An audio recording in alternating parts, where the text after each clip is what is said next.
Olá, muito boa tarde. Hoje centramos a nossa atenção na deslocação apostólica que o Papa Francisco está a realizar à República Democrática do Congo. Uma análise que fazemos com a Fundação Ajuda à Igreja que Sofre. Está entre nós o jornalista Paulo Aido, presença habitual nesta rubrica das quartas-feiras e desta vez para nos falar da presença do Papa neste país africano, onde a liberdade religiosa também acaba vítima da instabilidade política no país. Paulo Aido, obrigado por estares aqui entre nós, hoje em estúdio. Na verdade, o Papa está a visitar este país africano, um país onde a Fundação Ajuda à Igreja que Sofre também tem no terreno alguns projetos de auxílio. Um país também muito afetado pela instabilidade política, nomeadamente na sua zona leste, com um conflito quase silenciado que está a decorrer e a provocar grande sofrimento. Exatamente. Aliás, esperemos que a visita do Papa venha iluminar de alguma maneira o mundo para esta realidade, porque é uma realidade de certa forma obscura, porque não se fala.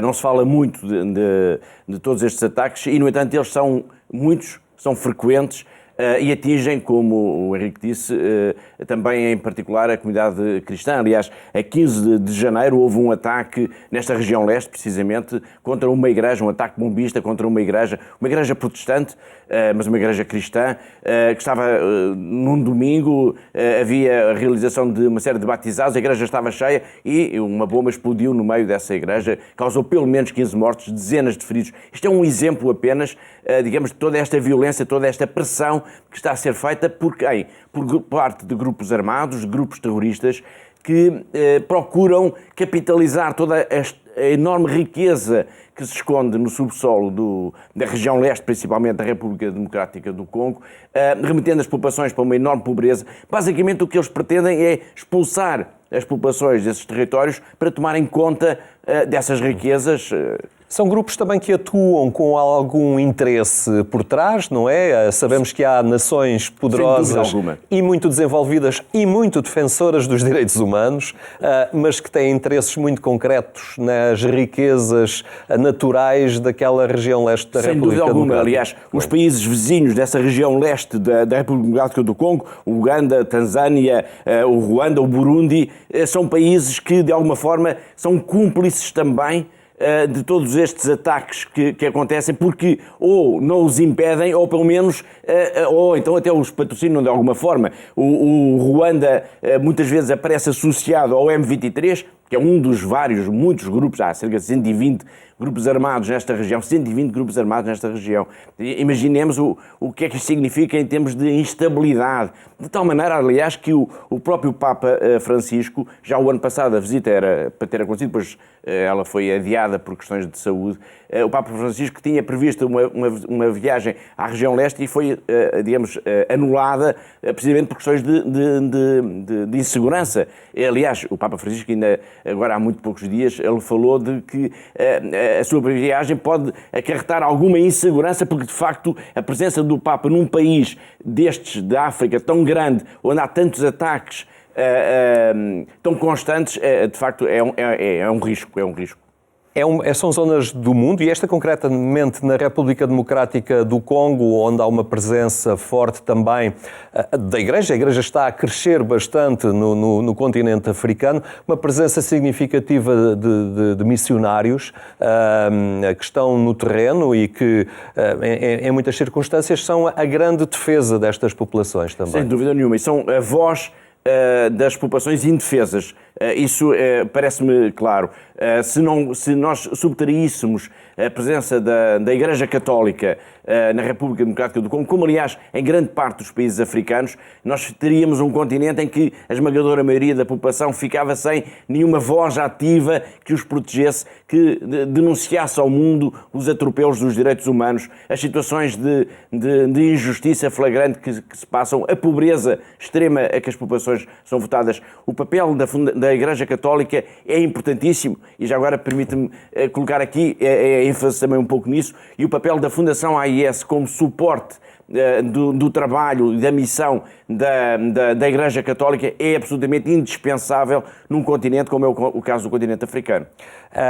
Há denúncias destas situações, muitas vezes elas partem da própria Igreja, como dizias, é ela tantas vezes que dá voz a esta angústia, a este sofrimento que se experimenta em virtude desta conflitualidade. Ficamos agora com um pequeno vídeo da Fundação Ajuda à Igreja que Sofre, que precisamente sublinha esta violência. Exatamente. É um vídeo, só para lançar rapidamente, de um padre, o padre Marcelo Oliveira, um comboniano português que está presente na República Democrática do Congo e que em outubro de 2022, portanto em outubro do ano passado, ele relata-nos um ataque que houve nesta região leste a uma clínica que era gerida também pela Igreja Católica, onde uma irmã, que é também médica, acabou por morrer nas chamas do edifício que foi causado pelo ataque. Foi na noite de quinta-feira que, na parte este da República Democrática do Congo, os rebeldes da ADF atacaram uma aldeia e, precisamente, um hospital. Pilharam tudo quanto encontraram, levaram medicamentos e, no final, incendiaram o hospital. Dentro estava uma irmã, uma religiosa, médica, em serviço de noite, e dentro acabou por morrer calcinada, ela e mais um doente. Os rebeldes continuaram o seu caminho, incendiaram um outro hospital um pouco mais ao lado. Tudo isto no território de Beni, na aldeia de Mabuia, que se encontra a cerca de 20 km da cidade de Butembo e a 30 da cidade de Beni. O terror que continua nesta parte este da República Democrática do Congo, do qual poucos meios de comunicação transmitem notícias.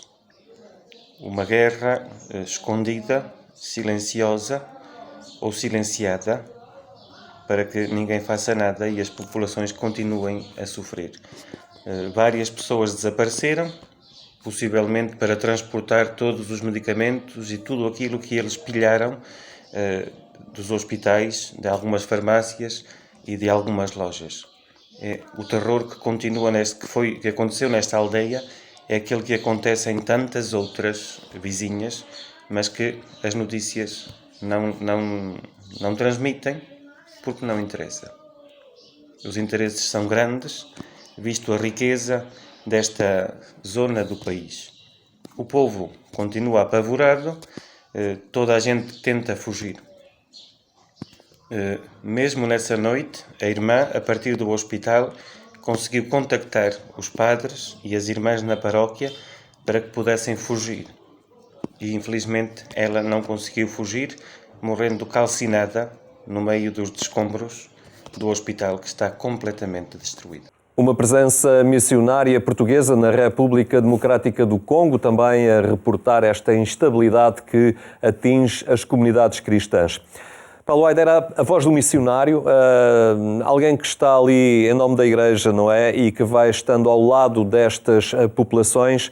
A Igreja é determinante na promoção social e na defesa dos direitos humanos.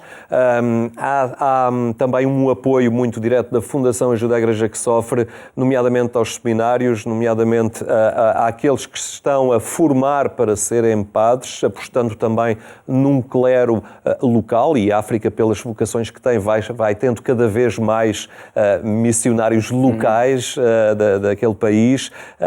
É importante também estimular a vida cristã neste território através, desde logo, do apoio às suas vocações. Sem dúvida alguma.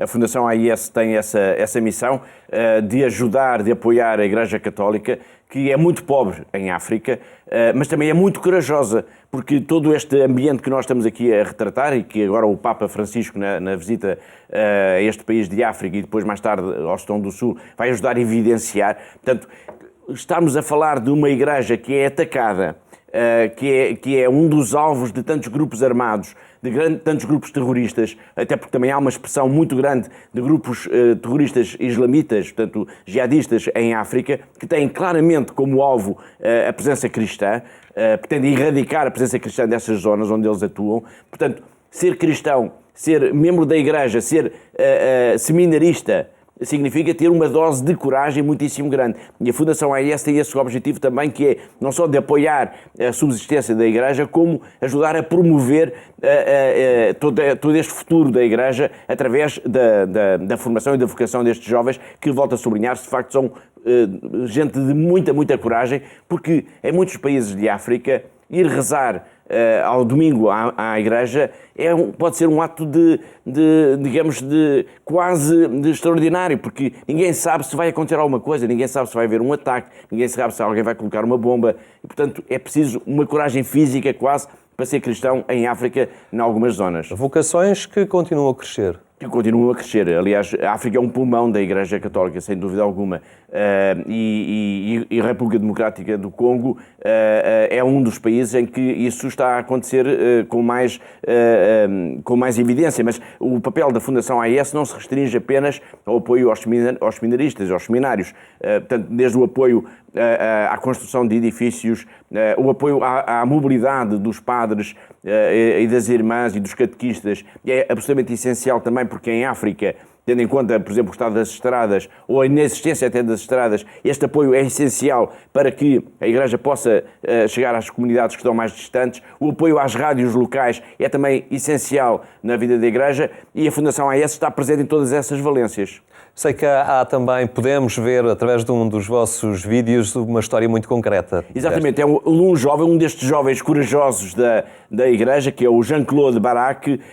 Ele é filho é oriundo de uma família muito numerosa. Ele tinha um sonho de ser médico, de ser missionário e ser médico, e depois já optou por ir para a Igreja Católica, e aqui está ele a dar o seu testemunho também. Vamos ver então.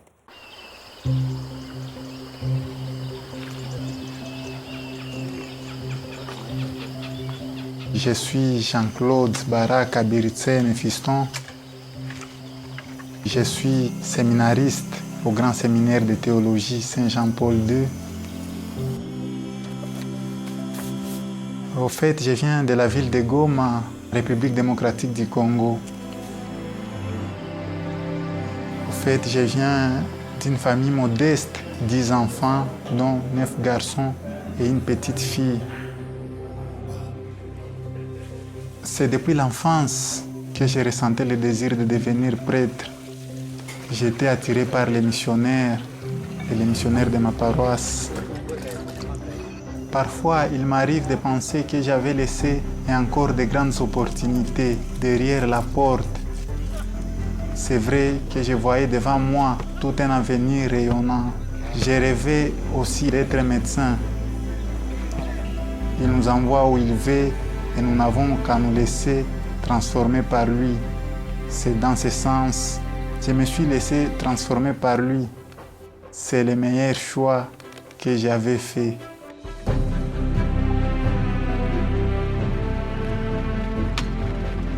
Cette région connaît plusieurs troubles qui sont liés à différentes rébellions qui occasionnent des guerres à répétition, de la grande pauvreté que connaît les milliers.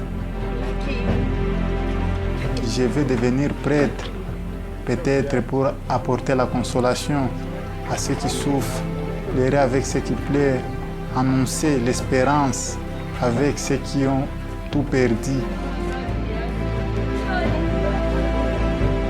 Nous leur disons merci pour ce qu'ils font déjà et nous pensons qu'ils vont continuer à nous soutenir, à soutenir nos séminaires pour la plus grande gloire de Dieu.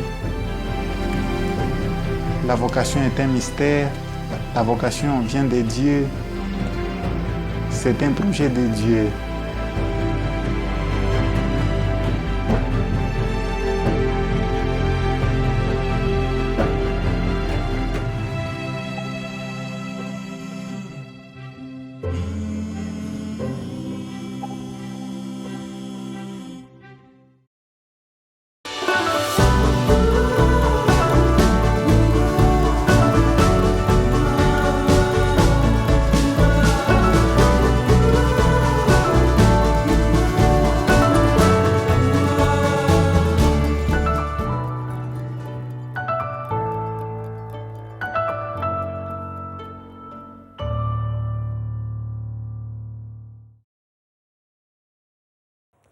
A Fundação ajuda a Igreja que Sofre a acompanhar estas comunidades cristãs da República Democrática do Congo, um auxílio determinante para a presença da Igreja junto destas populações, e este caso aprova isso. Precisamente há alguém que faz o seu percurso para ser padre, mas também é nestas histórias e no exemplo de vida destes jovens que reside grande parte da esperança do continente africano também. Sem dúvida alguma. Aliás, em todo este contexto de tanta violência, de tão agressivo contra a Igreja Católica, é extraordinário podermos contar com jovens tão disponíveis que oferecem a sua própria vida ao serviço da Igreja, ao serviço dos mais pobres da comunidade, e que querem fazê-lo na Igreja Católica, e nós, na Fundação AIS, temos esse privilégio de poder ajudá-los a prosseguirem a sua missão e a sua caminhada de fé.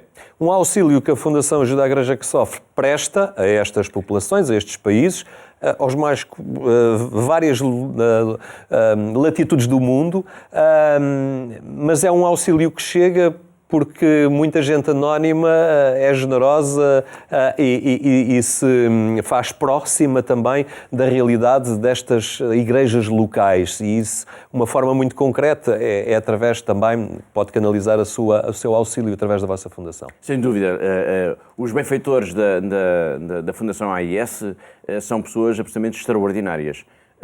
Porque são de uma generosidade incrível. Eu estou a falar dos benfeitores aqui em Portugal, mas em todo o mundo, têm revelado de facto uma generosidade incrível, que mesmo em tempos de profunda crise económica, como nós vivemos, em tempos de crise que decorreu, por exemplo, da pandemia do coronavírus, nunca deixaram de dar algum contributo, alguma ajuda a esta Igreja que é tão necessitada, que é tão pobre, porque é preciso sempre relativizar tudo. Nós somos pobres, pertencemos a um país pobre no contexto da Europa, mas há países que vivem numa situação de uma miséria absoluta, nomeadamente em África, nomeadamente na República Democrática do Congo, remetendo para umas palavras do início, é um país profundamente rico em termos de reservas naturais, mas onde vive uma população profundamente pobre, miserável mesmo em alguns casos, que tem que subsistir com menos de €1 por dia.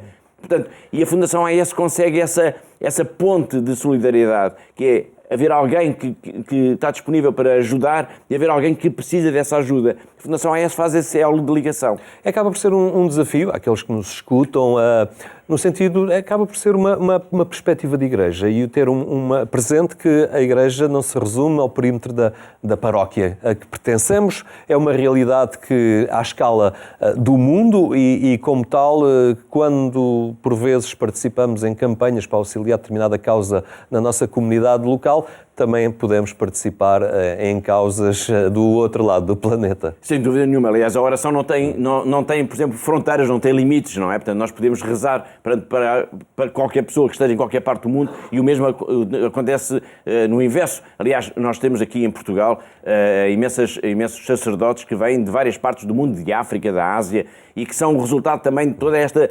solidariedade da Igreja. A Igreja é universal. E, portanto, aquilo que a Fundação AIS tem procurado fazer é permitir que, perante projetos concretos de ajuda, as pessoas possam, digamos, manifestar toda a sua solidariedade, a sua capacidade de ajuda, e isso tem acontecido, sem dúvida alguma. E a grande ajuda passa também por esta passagem do Papa Francisco por este país africano, pela República Democrática do Congo, que temos acompanhado também. Paulo Aide, muito obrigado pela presença hoje aqui no programa Eclésia. Francisco visita a República Democrática do Congo e o Sudão do Sul, uma viagem ecuménica centrada na paz e na reconciliação.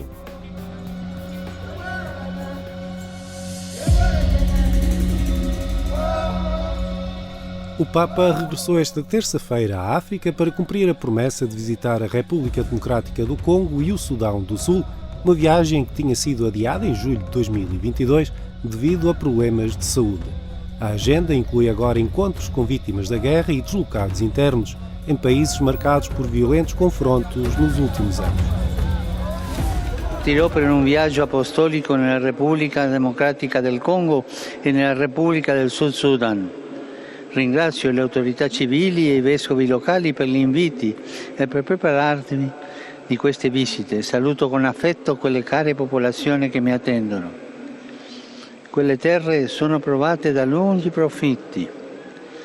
La Repubblica Democratica del Congo soffre soprattutto nell'est del paese per gli scontri armati e per lo sfruttamento, mentre il Sud Sudan, dilaniato da anni di guerra, non vede l'ora che finiscono le continue violenze che costringono tanta gente a vivere sfolata e in condizioni di grande disagio. In Sud Sudan arriverò insieme all'arcivescovo di Canterbury e al moderatore dell'Assemblea Generale della Chiesa di Scozia. Vivremo così insieme da fratelli un pellegrinaggio ecumenico di pace. A tutti chiedo per favore di accompagnare questo viaggio con la preghiera. Esta viagem foi precedida por uma visita do secretário de Estado do Vaticano em nome do Papa. L'auspicio è quello davvero che questo incontro con il Papa e poi in Sud Sudan anche con gli altri leaders religiosi possa segnare un momento di svolta nelle vicende spesso tragiche di questi paesi e possa sostenere la buona volontà di tutti. Ecco, credo che davvero c'è bisogno da parte di tutti di un rinnovato impegno. Se c'è questo impegno si potrà far uscire i paesi dalle situazioni di conflittualità attuale, si potrà assicurare uno sviluppo equo di tutta la popolazione, di tutte le varie fasce di popolazione e avviare questi paesi verso um futuro migliore. A terminar, recordo ainda a edição rádio do programa Eclésia, que pode acompanhar mais logo na Antena 1, poucos minutos após a meia-noite. Tenha uma boa tarde e até amanhã, se Deus quiser.